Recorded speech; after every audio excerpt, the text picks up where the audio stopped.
presensya ng ating Panginoon. Hinihiling ko po si Elder Galo na pamanahan tayo sa panalangin. Ihanda po natin ang ating mga sarili sa ating gagawin pananampahan. Tayo natin manalangin. Naman namin Diyos na mapangyarihan sa lahat, pinubuhay ka namin ang nasasalamatan sa isa na namang pagkakataon na ipinagkaloob mo sa bawat isa upang kami yung Diyos ay mag-alay ng papuri, pagsamba at pagluwalhati sa iyong dakilang pangalan. Una sa lahat o Diyos, hinihiling po namin na gawin mo kami karapat-dapat sa lahat ng aming gagawin sa araw na ito. Patawad mo po sa aming Panginoon lahat ng aming mga pagkukulang. At umaasa po kami Panginoon na ikaw ang siyang sasama sa amin sa kabuuan ng aming gawain ito. Tinataas din po namin sa iyo Diyos ang aming mga kapatid na ngayon ay wala pa sa lugar na ito. Ingatan mo po sila ma sa pagtungo nila dito at hayaan mo makasama namin sila sa isang malayang pananambahan. Ama, dumadala din po kami na ikaw ang siyang maglangis sa lahat ng iyong gagamitin ang mga awit, mga manununtok, lalo din sa lalang gagamitin mo upang magdala ng iyong mga salita. Ikaw po, Panginoon, ang inaasahan namin na siyang kikilos ng iyong banal na Espiritu, ang siyang pupuno sa lugar na ito, sa pasimula hanggang sa katapusan. Ito po ang aming inihiling sa iyong dakila at makapangyarihan pangalan. Sa pangalan ni Jesus Cristo. Amen. From the book of Isaiah, chapter 12, verse 5 to 6. Sing to the Lord, for He has done glorious things. Let this be known to all the world. Shout aloud and sing for joy, people of Zion, for great is the Holy One of Israel among you. Amen? Sino naniniwala na napakadakila ng ating Panginoon? Amen. Hallelujah. Muli, sambahin natin at palakpakan ng ating Panginoon. Hallelujah. Hallelujah. Holy Spirit, praise the Lord. Hallelujah. Jesus. Hallelujah. We praise you, Jesus.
Oh,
Hallelujah, we worship you. I believe that the Spirit of the Lord is with us. Amen. Hallelujah. Dahil sabi niya sa kanyang mga salita, 2 o 3 ang magtipon para sa kanya at nandito siya sa ating pinagdaan. Amen. Hallelujah. Jesus. We worship you. Truly that you are able, Lord, sa lahat ng bagay. Dahil ikaw ang Diyos ng mga Diyos at hari ng mga hari ng mga. Hallelujah.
Everything I need.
sino pa bang ating aasahan kung di yung kaya gumawa nun na mag-conquer ng grave para sa atin. Amen?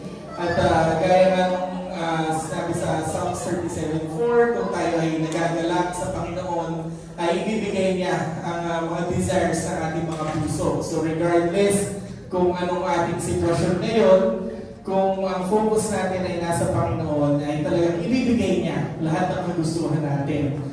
Kung hindi natin nilalagay ang mga desisyon sa ating mga sariling palad at hinahayaan natin ang Panginoon na mag-decide at kumilos sa ating mga buhay, ay siguradong mapapunta tayo sa magandang sitwasyon.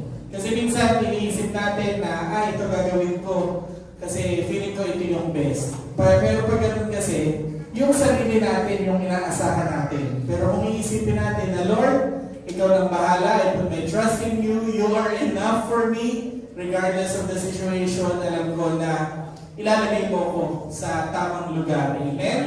At nakakatuwa pong isipin na last Sunday, 4 na kaluluwa po ang tumanggap sa ating Panginoon. Palakpakan natin ng Lord sa kanyang pagkilos.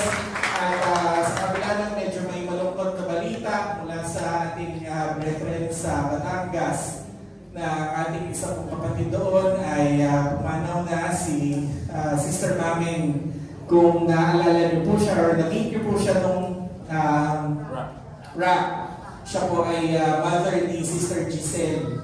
Medyo sudden po yung pangyayari, subalit sa kabila ng kalungkutan na hindi na natin siya kasama physically, ay nandun po sa atin yung security na tinanggap niya ang kaligtasan na pinagkakaloob ng Panginoon, at soon ay makakasama natin siya doon sa langit. Amen?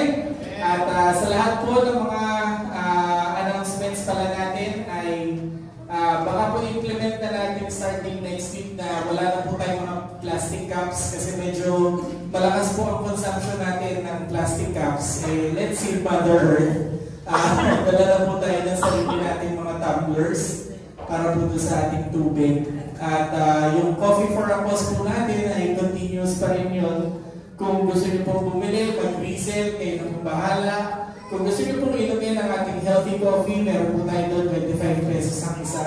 Ang proceeds po nun ay pupunta hindi po sa bulsa ni Pastor, kundi sa ating fund. Dahil kung mapapansin niyo po ako, nasilip niyo po doon sa taas, ay maganda-ganda na. May forma na po ang ating second floor. At kung titignan niyo po mula doon sa kabilang street, tanaw na po. Amen? So, matatapos po yan kahit medyo may harang pa sa harap, ay medyo kita na tayo doon sa highway at mas madali na po makikita ang ating church building. At malakpakan po natin ang Panginoon at tayo po namin para sa ating pagpapilay. Dakilang Diyos, maraming po salamat sa lahat ng mga blessings na patuloy mo pong ibinubuhos sa bawat isa. Dalangin namin Panginoon na ang mga salaping ito ay magamit pa sa ikapagpapalaganap ng iyong banal na salita. At ilayo mo po ito sa mga mananakmal, ang lahat ng aming mga pinagkukunan, ang aming mga trabaho, ang aming mga negosyo, ay ikaw Panginoon ang patuloy na mag-bless, ang patuloy po kami makabahagi sa iyong gawain ito. At ang lahat ng ito, Lord, ay binabalik namin in Jesus' name we pray and give thanks. Amen. Amen. At handa na po natin ang ating mga Biblia. At tayo po idadako na sa salita ng Panginoon at tinatawag ko si Brother Eugene na siya magdadala ng preaching ngayong araw nito. Palakpakan natin. Tayo lahat ito may mga kapatid at pasalit po natin ang ating mga Biblia. The book of Jeremiah. Pasahin natin mga kapatid na aklat. Nagmumula kay Propeta Jeremias. Sabi ron, Jeremiah chapter 17 verse 7 to 8 ay ganito po ang sinasabi. So, side by side na po mga kapatid para mas lalo nating maunawaan. Sa English, mga kapatid, sabi rito, Jeremiah 17:7 and 8. Blessed is a man that trusted in the Lord, and whose hope the Lord is. For he shall be as a tree planted by the waters, and that spreadeth out her roots by the river, and shall not see when heat cometh, but her leaf shall be green, and shall not be careful in the year drought, neither shall cease from yielding fruit. Basahin din natin sa Tagalog. Mapalad ang tao na tumitiwala sa Panginoon at ang pag-asa ay ang Panginoon.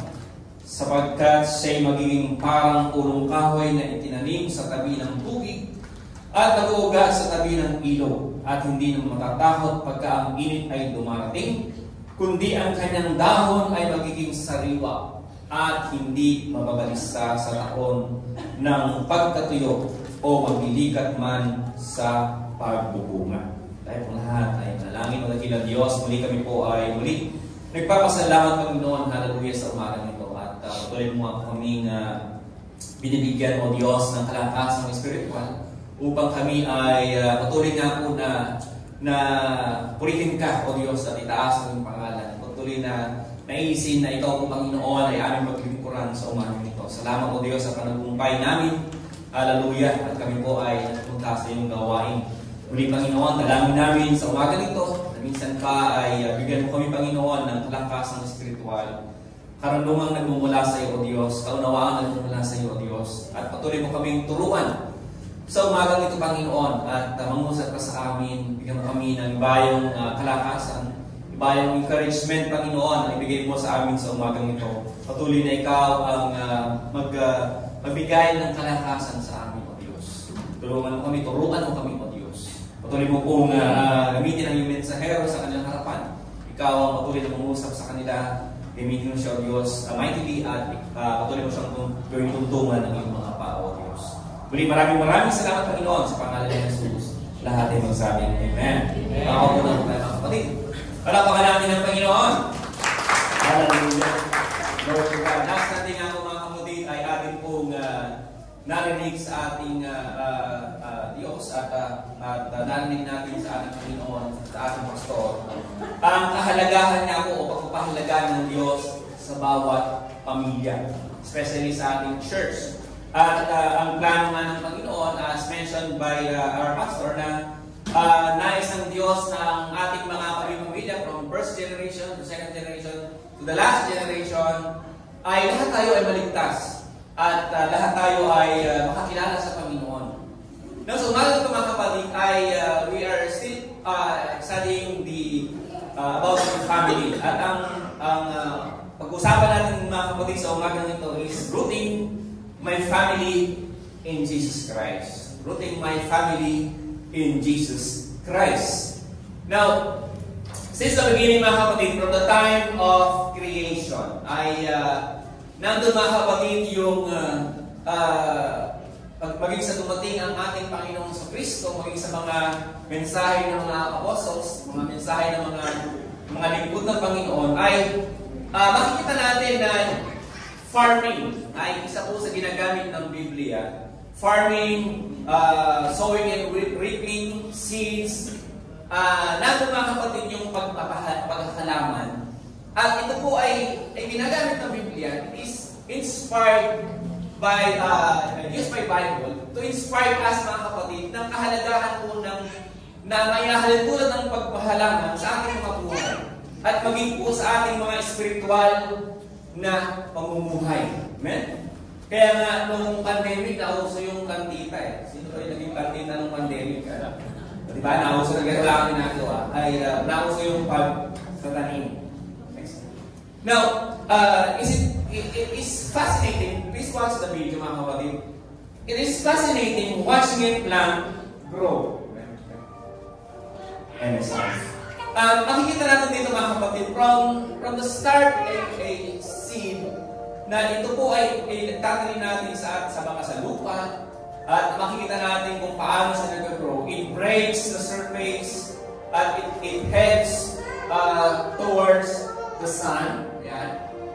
At doon, mga kapatid, nakikita natin yung life spring niya. Nandun nga, lumaki siya. At invisible color, makikita natin kulay green. Nandun yung kanyang pagdadahon. Of course, man. Wala din natin nakita, mga kapatid, yung kanyang pagbunga. Pero sili yan, yung bunga yan. Ito ka nagsili. So makikita natin, mga kapatid, yung pag-grow ng halaman talaga ay makikita natin yung iba't ibang elemento. Of course, nandun, mga kapatid, yung kanyang, makikita natin yung special na elemento na nag-contribute ng kanyang paglaki, yung kanyang lupa. Amen?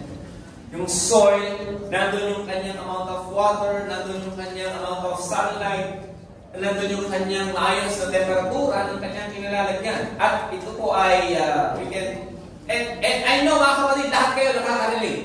Amen? Lahat naman tayo rito, nakakakita ng halaman sa bahay natin. Nakakakita tayo, nagtatanim, yung iba sana nagtatanim tayo. Ewan ko lang, meron ba nakakondo rito? Sa condo rin, yung sa terrace, meron din halaman. So, we can relate mga kapatid, how everything, a plant survive. At ito po mga kapatid, napakahalaga dito sa plant, sa halaman ay ang kung paano siya natatanim. Okay? Yung ugat niya. It is rooted. How the plant is rooted is very important. At ito po ay talagang pinagtutuunan ng pansin ng maghalaman. Now, bilang mga ngaral mga kapatid, as a preacher of this church, at kami po mga kapwa namin mga ngaral, ay kami po ay nararapat lamang na 100% nauugatan sa aming Panginoong Jesucristo. Amen? Are you agree?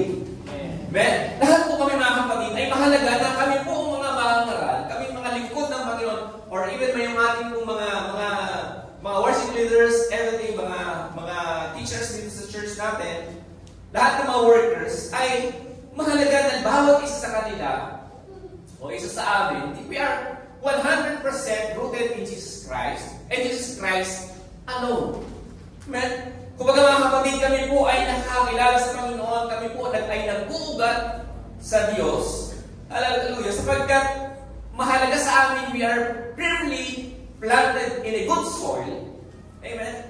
At lahat po kami mga kapatid ay talagang nagkakaroon talaga ng tinatawag na proper nourishment na tinatawag o yung tinatawag na spiritual discipline na aming na-absorb araw-araw. Hindi lamang sa pangangaraw namin, kundi sa pangangaraw din naman ng iba.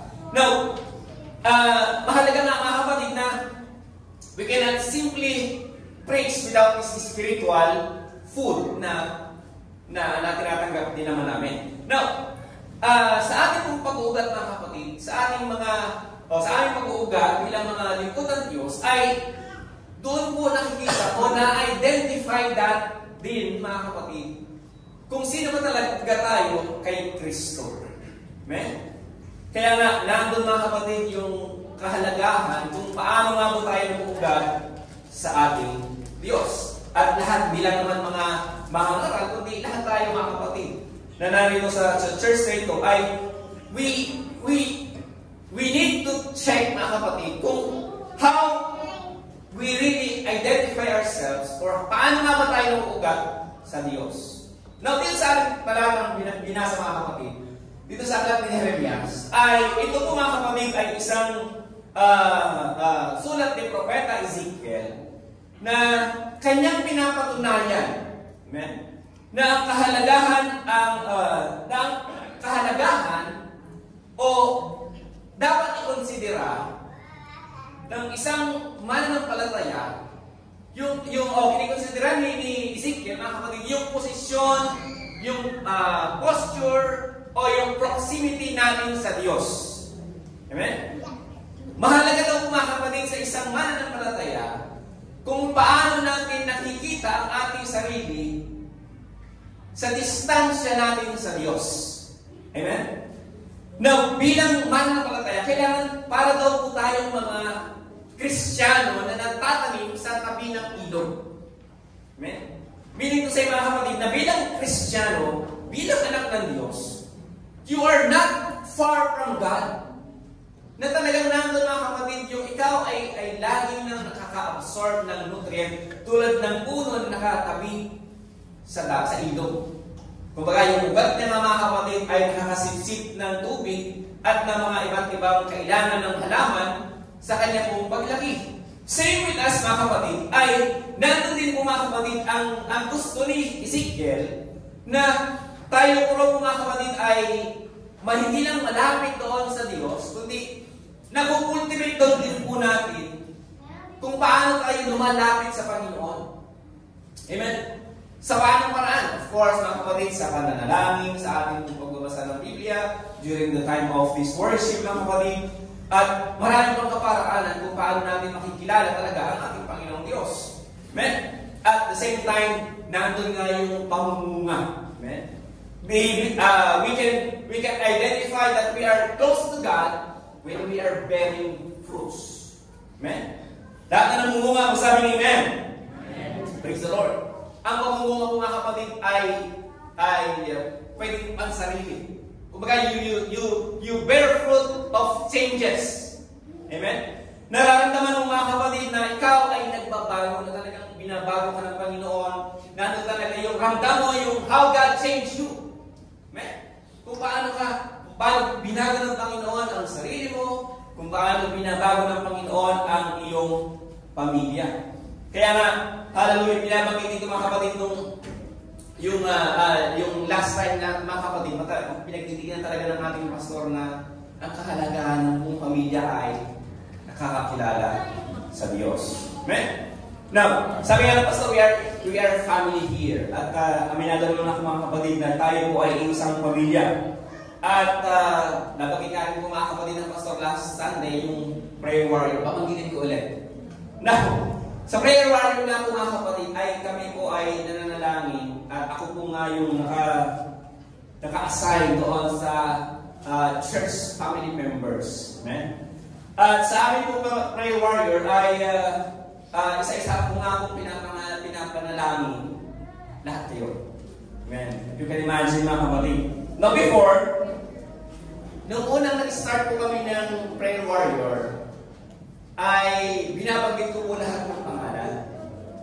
From pastor down to every members of the family of pastors, pati mga preachers down to every family member by name by name.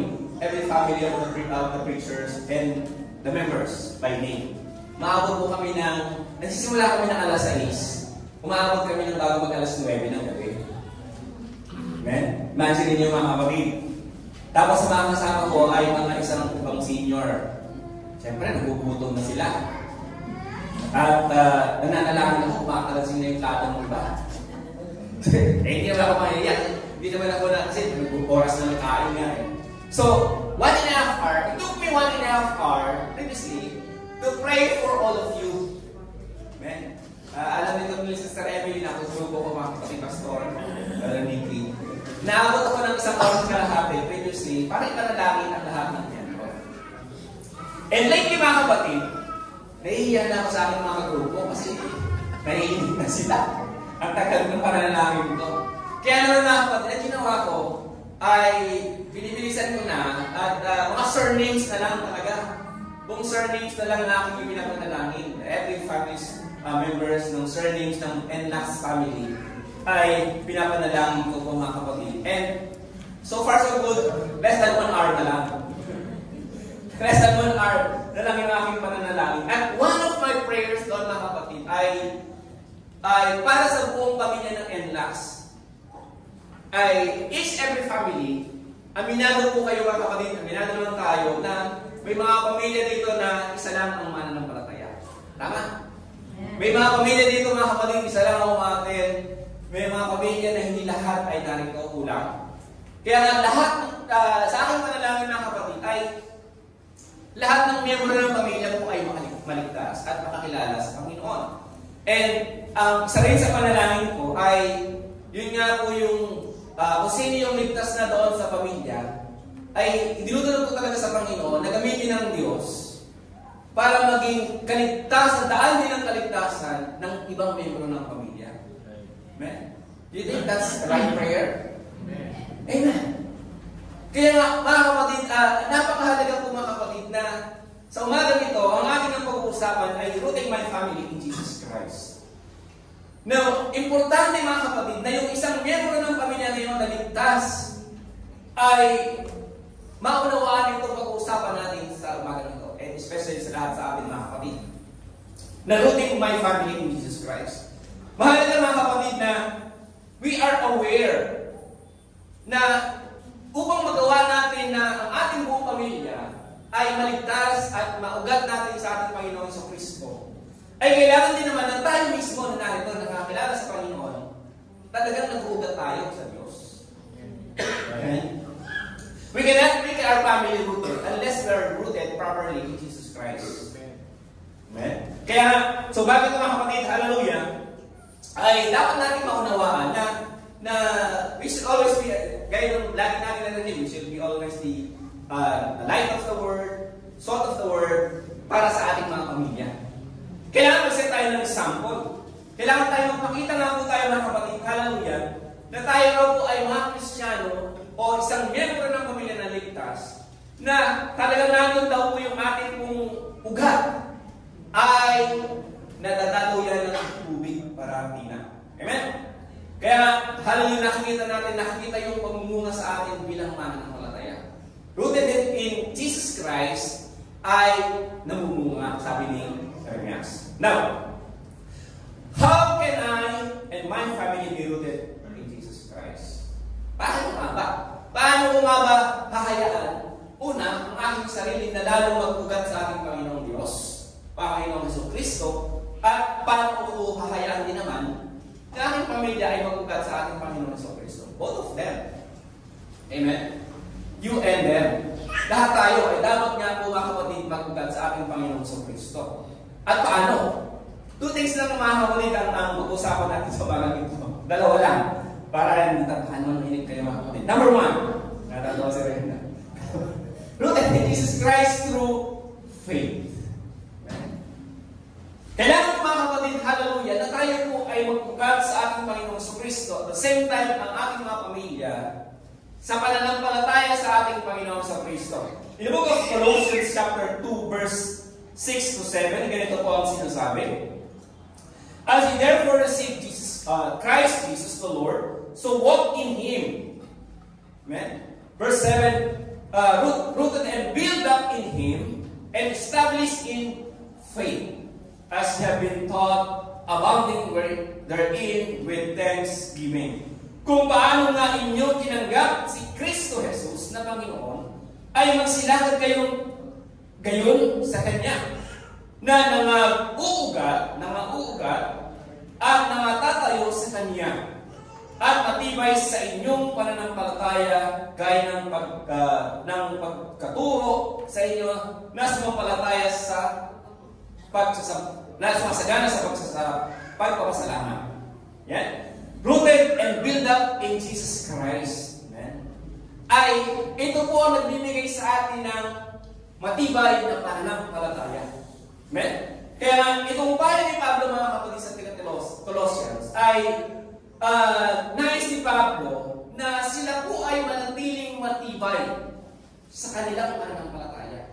Sapagat itong pagtibay sa pananampalataya ay ito raw mga kapatid yung napakagandang pundasyon sa ating Panginoong Jesucristo. Amen? Strong in faith. Kapag daw mga kapatid matibay ang ating pananampalataya ay we are like properly rooted to Christ. Amen? Yung matibay na pundasyon mga kapatid, hallelujah, ay ito po yung katotohanan na ang Diyos namin pinaglilingkuran ay nakikilala natin lubusan sapagkat the more we know Jesus Christ, the more we know the truth about Jesus Christ, and the more we have faith in Jesus Christ. Amen. Amen? Ganun yun mga kapatid. Parang boyfriend lang yan at girlfriend. The more nakikilala mo, mamahalin mo. Ganun din ang Diyos. Amen? The more nakikilala mo, the more you deeper your faith in Jesus Christ, the more naman you spread the faith to your family. Amen? Habang lumalalim ka na naman sa pananampalataya sa Panginoon, at ito ay nakikita ng iyong pamilya, the more you set an example to them. Amen? Na more na i-encourage ang bawat sa kanila. In the book of Psalms 125 verse 1 to 2 ay ganito po ang sinasabi. Yan. Sabi ko, they that trust in the Lord shall be as Mount Zion, which cannot be removed, but abideth forever. As the mountains are around about Jerusalem, so the Lord is around about His people, for henceforth, even forever. Tagalog. Silang nagsisitiwala sa Panginoon ay parang bundok ng Sion, na hindi maaaring makilos kundi nananatili magkailanman.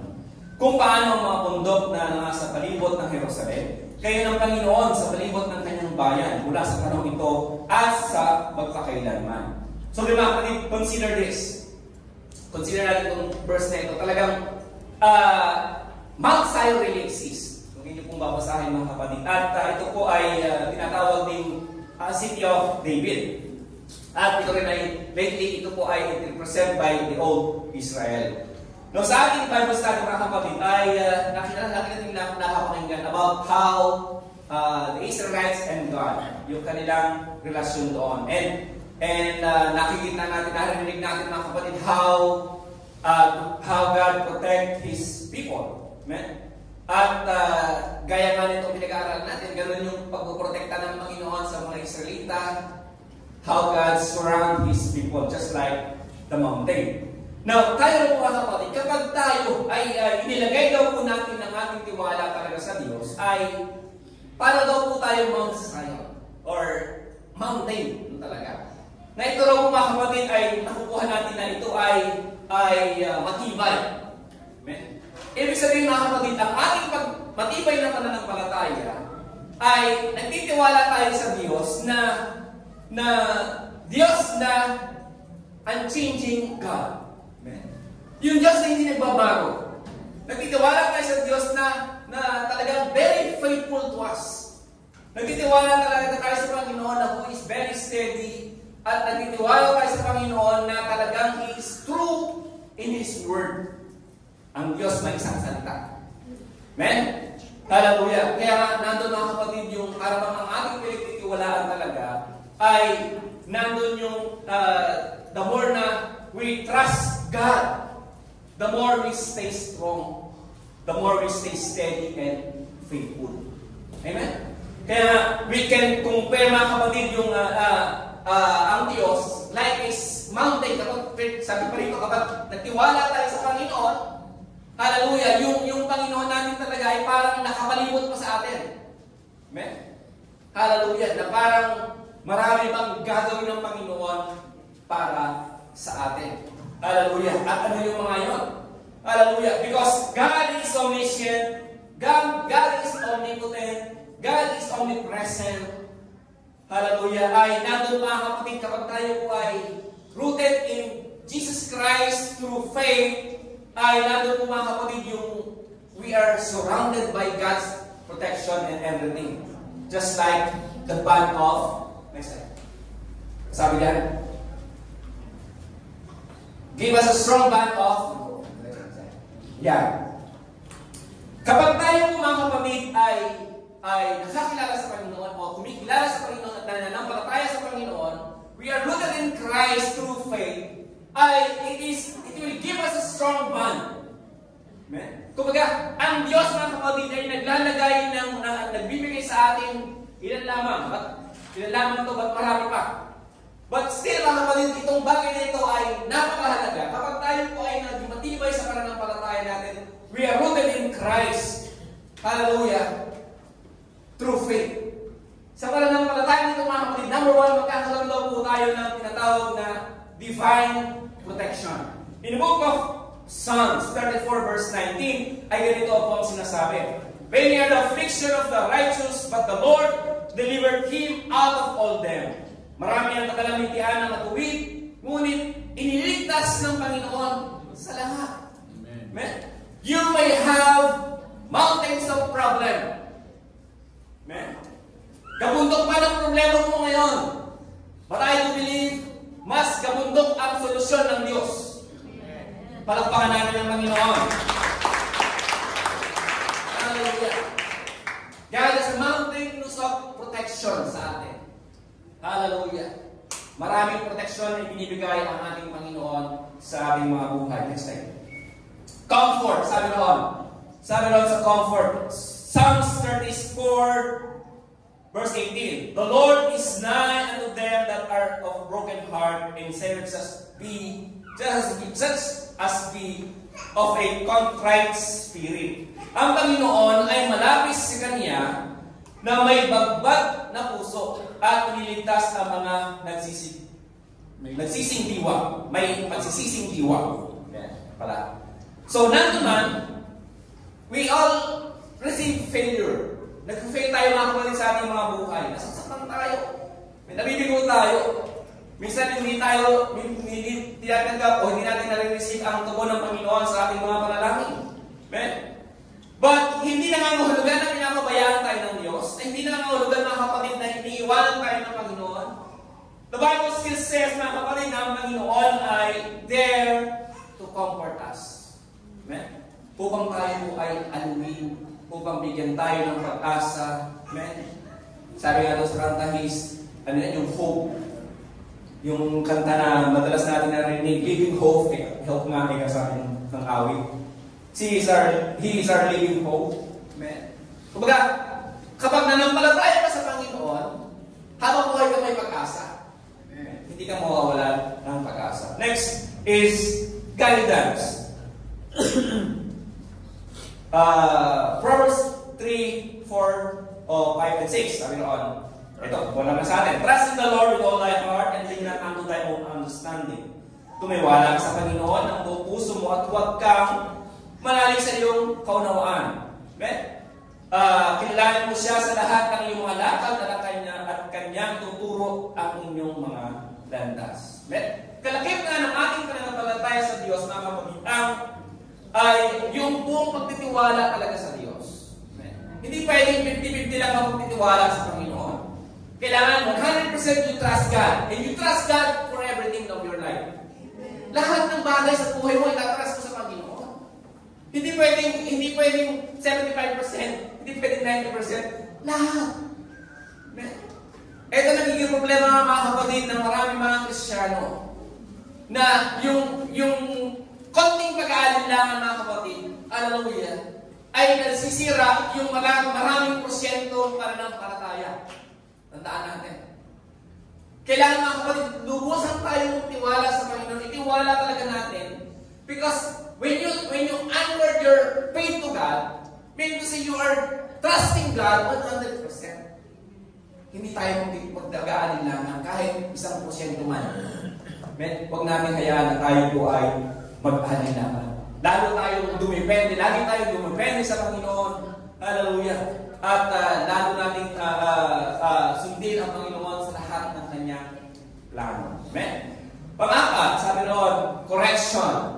Sabi noon, ito mga kapatid, 2 Timothy chapter 3 verse 16. Lagi natin narinig din mga kapatid. All scriptures is given by inspiration of God and is profitable for doctrine, for reproof, for correction, for instruction in righteousness. Amen? And verse 7, that the man of God may be perfect, thoroughly finished unto all good works. So dito mga kapatid, please, na remember, we are still in this world. Wala pa tayo sa langit.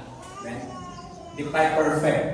Nagkakasala pa rin tayo mga kapatid at talagang nagkakamali pa rin tayo. Amen? Bilang mga taong may lupang sa mundong ito. Kumbaga mga kapatid, naman man ang pagkakasala, bilang mananampalataya ng Diyos, matuto rin naman tayo humingi ng tawad sa Panginoon. Manumbalik sa Panginoon. Minsan kasi mga kapatid, may mga Kristiyano na kapag sila po ay mainit sa pananampalataya at sila po ay nahulog sa kasalanan, ay ang nangyayari, nag-iisip sila na hindi na sila karapat-dapat pumunta ng gawain. Dahil sila raw po ay makasalanan. Sabi ng iba, meron akong experience na ganito mga kapatid, tinatanong ko siya, kapatiran matagal na nawawala. Brad, sabi ko, bakit hindi ka na maaten ng gawain? Nahihiya ako sa Panginoon, sabi niya. Hindi ako karapat-dapat na pumunta sa church. Makasalanan ako, sabi niya. Tutuwid ko muna aking sarili, sabi niya. Iayos ko muna ang buhay ko. Nakakalungkot mga kapatid na dahil sa ganong kaparaanan, ganong pag-iisip, ay namimiss niya yung pagtawag ng Diyos. Na tayo po ay tinatawag, kung tayo po ay nagkakasala, hindi tayo pinakondemn ng Panginoon. Hindi tayo pinabawalan ng Diyos na tayo pupunta sa gawain. Kung baga ninanais niya ng Panginoon na tayo po ay pumarito at upang ihingi ng tawad ang ating ginagawang pagkakasala. Because the Word of God, because God is always one to correct us. Gusto ng Panginoon, lagi po tayo hindi ng tama. Pag tayo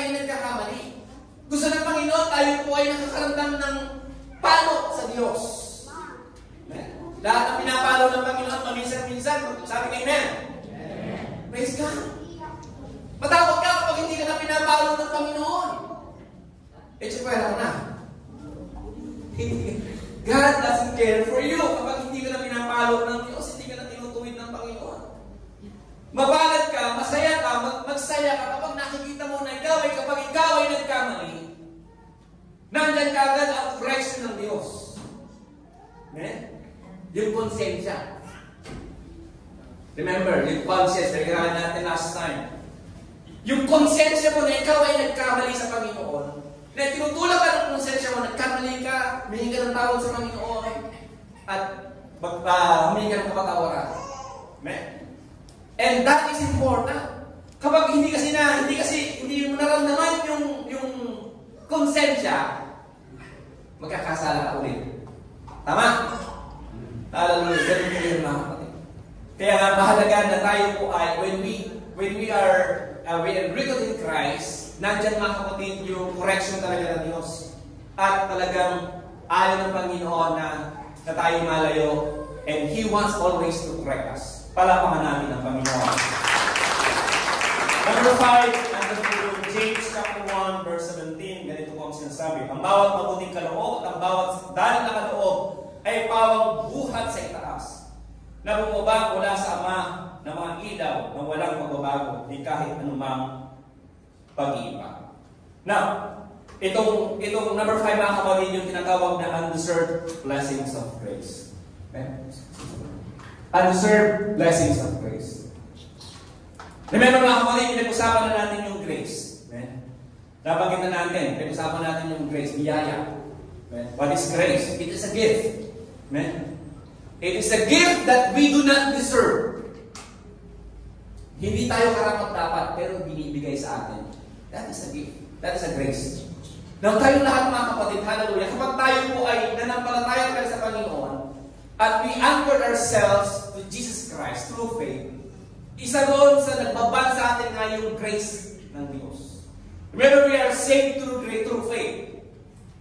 We saved by faith through grace. Amen? Tayo po ay naligtas. Hallelujah. Eh, yung biyaya na yung mga kapatid ang siyang nagligtas sa atin. Though, hindi tayo karapat-dapat, pero tumanggap tayo ng kaligtasan. Same thing with our faith, mga kapatid. Sa ating pong pananampalataya, marami tayong mga blessings na hindi tayo karapat-dapat na tumanggap. Pero binibigay pa rin ng Panginoon. Why? Because of our faith. Dahil nananampalataya tayo sa Diyos 100%. Amen? Lastly, number 6. The sweetness of all, sabi rito. Matthew chapter 28, verse 20.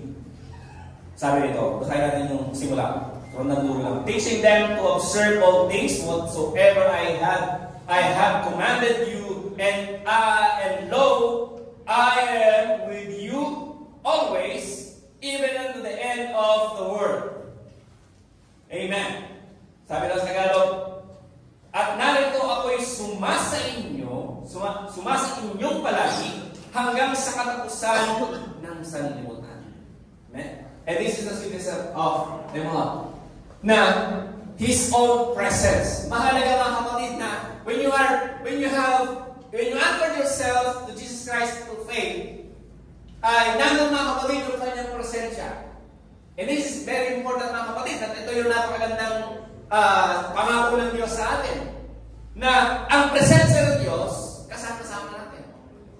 Amen.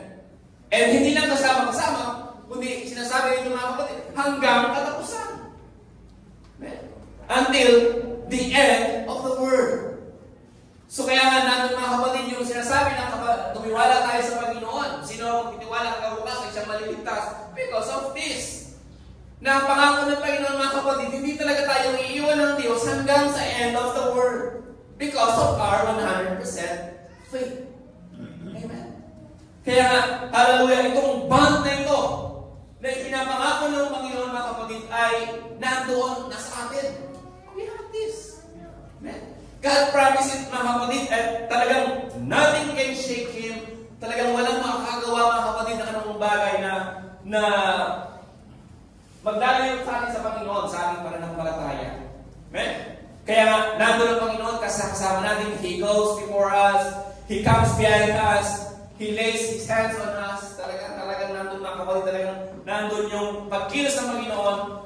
sa ating mga buhay. The more we are rooted in Jesus Christ, the more we feel His protection, we feel His comfort, we feel His guidance, we feel His correction, we feel His blessings, and we feel His promise. Amen.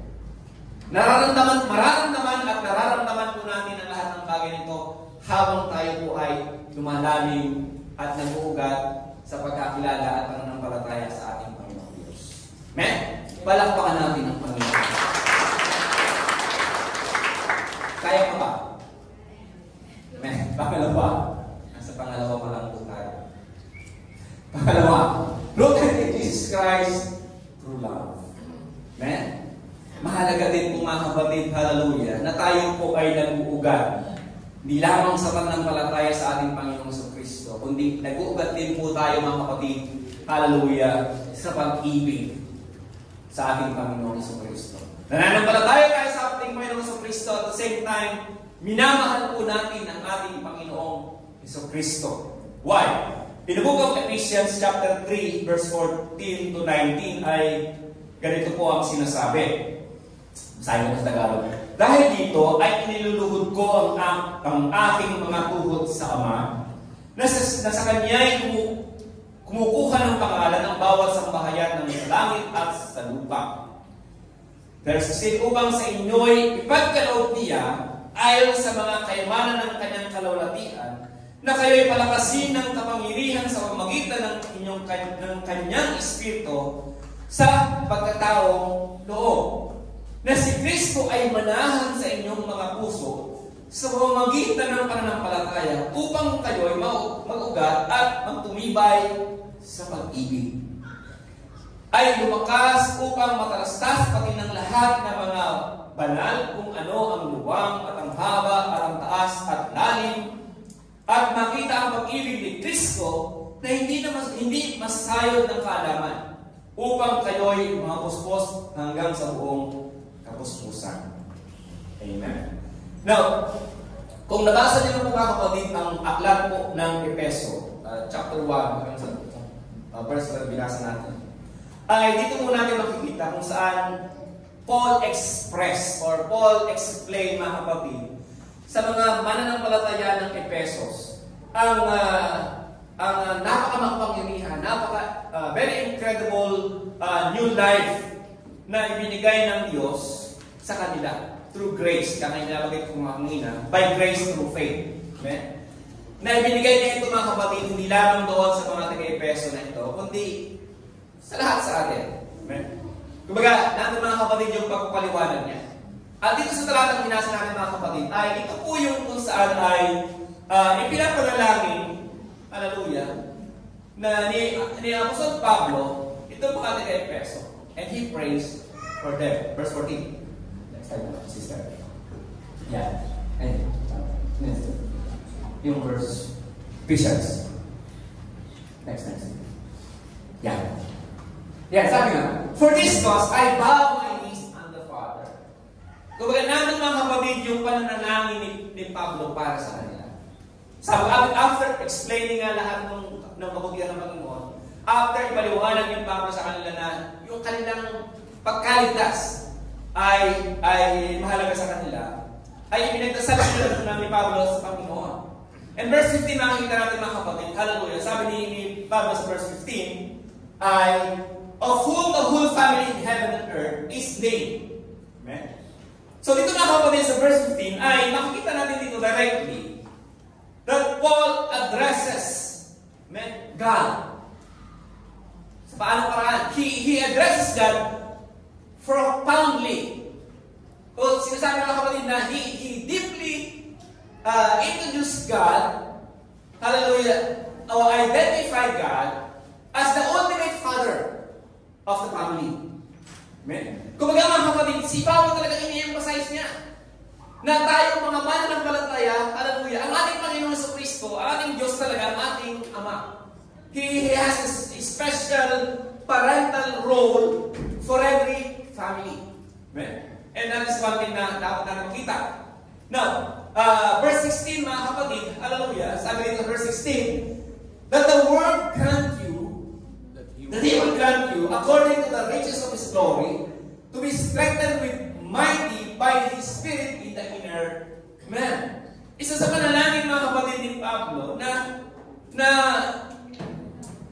Diyos talaga, baga mga kapatid, God is giving us assurance. Ina-assure tayo ni Pablo mga kapatid na God will grant His prayer, na God will give us His spiritual power. Same with Ephesians mga kapatid, mga mananampalataya sa Ephesians, na ipinapakita ni Pablo sa kanila na si Paul ay binibigyan ng assurance itong mga taga-Efeso na ang Panginoon talaga ay grant yung kanyang panalangin para sa kanila, na God will give them spiritual power. Same thing with us mga kapatid. Sa talata nito mga kapatid, mapapasa natin talaga na tayo lahat ay binibigyan ng Panginoon ng assurance na tayo po ay kaya bigyan ng Panginoon ng spiritual power for our inner being. Through the power of the Holy Spirit. Why?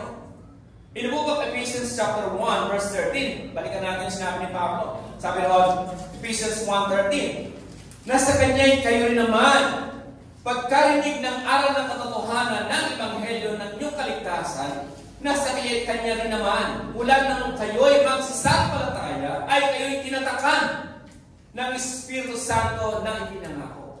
We are sealed with the Spirit of God. Kung mga kapatid, lahat tayo, we have the Spirit here. Narito ang presensya ng Panginoon. At yun yung inner man na sinasabi dito ni Pablo. At yun yung pinapalakas ni Pablo. Yung ating inner man. Inner being, ika nga. Yung ating mga inner being, mga kapatid, ito nanunupay pa ito minsan kasi kapag tayo po ay dumaranas talaga ng maraming magsubok, maraming problema, maraming stress. But God wants us to revive this inner man through His Holy Spirit.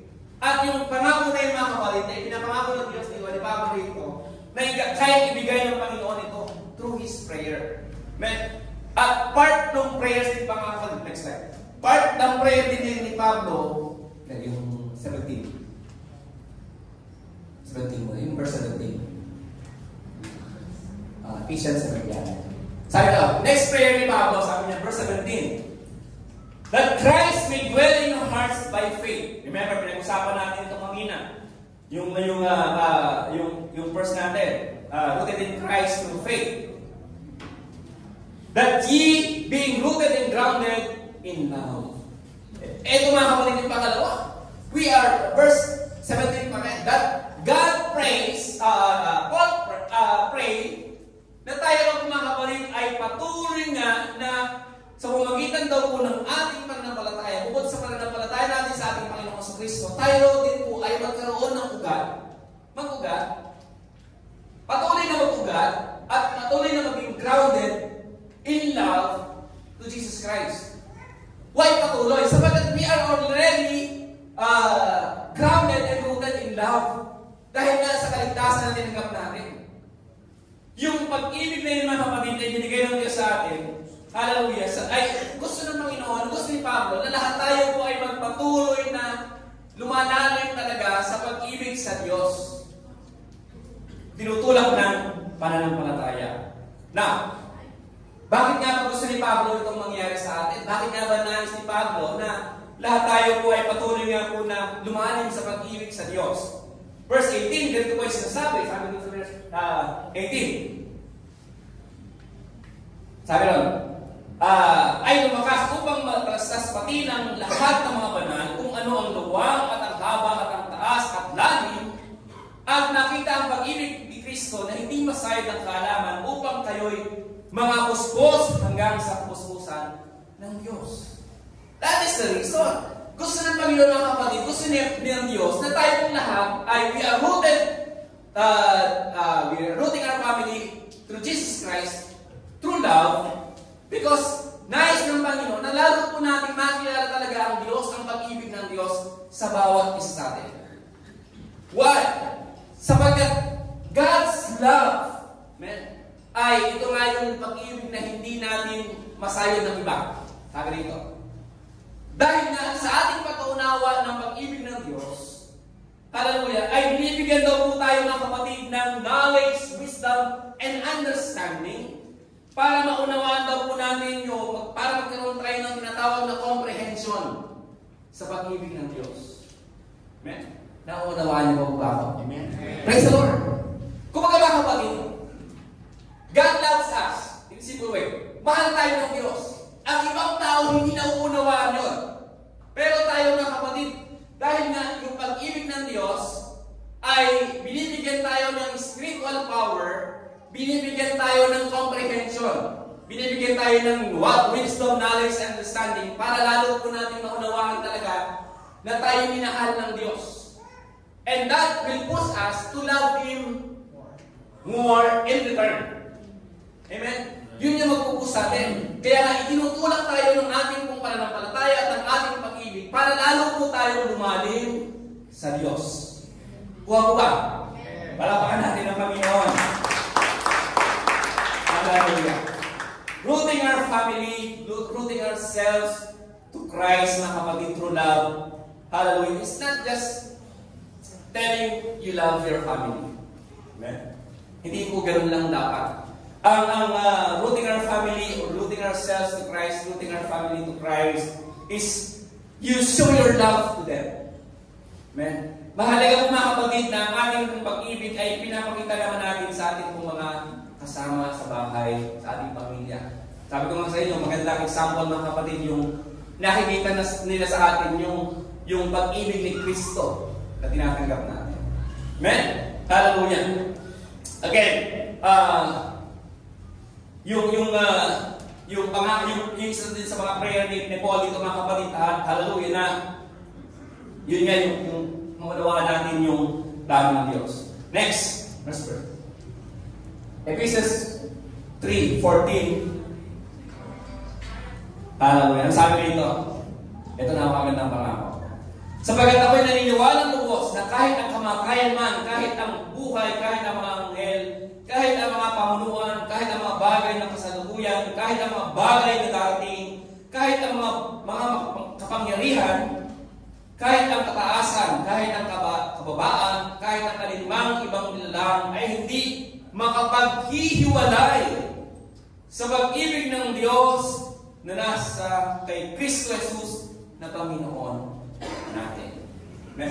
What a good promise, mga kapatid. Napakagandang pangako. Rooting ourselves and our family to Jesus Christ, mga kapatid, through faith and love na po, mga kapatid. Hallelujah. It will give us a strong foundation talaga. Talagang magiging malalim na talagang walang makakaisip na walang bagay, mga kapatid, na kapag-ihiwalay talaga sa atin sa Diyos. Amen? Once you trusted God, once you put your faith to God and love to God, mga kapatid, hindi ka na mahihiwalay sa Panginoon. Amen? Magkasala ka man, hindi ka pa rin mahihiwalay sa Panginoon. Saan kapag papatawarin ka ng Diyos? Malayo ka man, pero dadaling ka pa rin ng Panginoon. Lumayo ka man, pero ibabalik ka ng Diyos. As long as there is love. Amen? And for the last verse, mga kapatid, verse 19. Sabi ko, nagiging natin yung verse 19. Last verse 19. Verse 19. Sabi ron, basahin ko lang ulit. At nakilala ang pag-ibig ni Kristo na hindi masayo ng kaalaman upang kayo mga puspos hanggang sa buong kapuspusan ng Diyos. Fullness of God. Sa English, sabi ron. The fullness of God. What do you mean by fullness of God? It is His power. Pag sinabi fullness of God, it is His full power, His full knowledge, His full mighty, His full wisdom, and so on and everything. Yun ang fullness of God. But having the fullness of God doesn't mean you are in levels with God. Hindi po. Kapag sinasabi ni Paul dito, mga kapatid, he is praying na tayo lang po, mga kapatid, ay magkaroon ng to be filled with the fullness of God. Hallelujah. He is praying just like he mentioned before, mga kapatid, na tayo lang po ay na we are rooted in Christ through faith and love, ay yung Espiritu ng Diyos, hallelujah, ay siyang magpupuno sa atin ng kapuspusan ng Diyos. Remember, we have this Spirit of God. We have the Spirit. Tayo po'y tinatakal sa Espiritu ng Diyos. Nais ni Pablo na itong Espiritu ito, itong inner man na ito, na pinapakita ko kanina, it is always have the fullness of God. Why? Because the fullness of God has the power to love, has the power to have faith. Amen? As long as the fullness of our inner man is full of the fullness of God, nandun po mga kapatid, lalo tayo maging matibay sa pananampalataya, maging matibay sa pag-ibig sa Diyos. Kaya sa umaga ito mga kapatid, hallelujah, dalangin natin sa Panginoon na sa paglapit namin sa ating Panginoong Diyos, puspusin tayo ng Espiritu ng Diyos, and for us to receive again His Holy Spirit and to have us or to receive the fullness of God. Tayo ng lahat ay tumayo mga kapatid.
Nagpaparamdam, Panginoon, na narito ka sa aming kalagitnaan.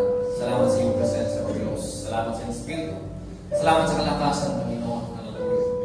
Salamat sa iyong kapuspusan, Panginoon. Hallelujah. At patuloy mo kaming pinapalakas, pinatatag, Panginoon, sa aming mga pananampalataya. Patuloy na kaming humihiling, Panginoon, na patuloy mo kaming hayaang nag-uugat sa iyo, Panginoon. So, magitan po ng aming pananampalataya, ng aming pag-ibig. Hallelujah. Kasi gano'n namin wala kami magagawa. Hindi, sa iyo lamang kami umaasa, Panginoon. Hallelujah. Sa iyong kalakasan lang kami umaasa, O Diyos. Tuloy mo kaming tulungan na makibaka sa mundo ito. Hayaan mo na lagi na pa kami maging manalgumpay, O Diyos, sa aming buhay sa libutan ito, O Diyos. Puri, dalangin namin, Panginoon, sa mga pamilya narito, Panginoon. Hallelujah. Patuloy ang aming panalangin sa bawat sa amin. Patuloy mong naisip, Panginoon, ang aming buong miyembro ng pamilya ay maligtas. Makasama namin sa gawain ng Diyos sa pangalan ni Jesus. Tulungan mo kami, gamitin mo kami, Panginoon, hallelujah, para sa bawat sa kanila. Hallelujah. At hayaan mo na maitapon namin, maisama namin sila sa iyong panuntahan, Panginoon. Sa aming masamantalang pag-iwalay, Panginoon, dalangin namin. Ikaw po ang patuloy na mag-ingat, O Diyos, kung paano kami ingatan sa aming pagparito. Ay gayon din, Panginoon, ang pag-iingat na ikawat mo sa bawat isa. Ang patuloy na pagpapala, Panginoon, at pag-iingat sa bawat NLAX family ay patuloy po namin minalapit sa iyo, Panginoon. Muli, maraming salamat, Panginoon, at ang sa purihan, salamat ay sa iyo lamang sa pangalan ni Jesus. Everybody say Amen. Taas po natin ang mga kamay, kapatid katapusan, paalam na. Nabiyaya po natin, Panginoon, ay sa mga tinawang lahat. May buhay po tayo na may kapayapaan at may pag-ibig sa isa't isa. God bless you all and all in Jesus' name. Kasi kaya sa birthday, tapos po natin ang ating mga